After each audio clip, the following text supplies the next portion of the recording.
how to use Telegram without phone number, or how to create a Telegram account or log into Telegram without phone number.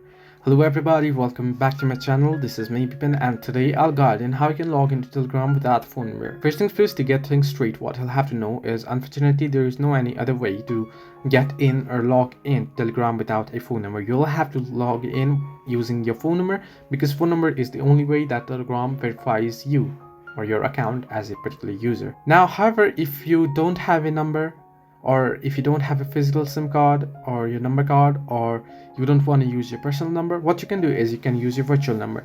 You can simply head into the browser and searching for virtual number for OTP, or you can search virtual numbers and you'll get various links here. You can head into these links and get virtual numbers on these links here. You'll get numbers and you can receive SMS there, and you can use that number to log into Telegram. So this way you can use Telegram without a number. Hope this helped you. Do like and subscribe, and do not forget to leave a comment down below if you have any further issues.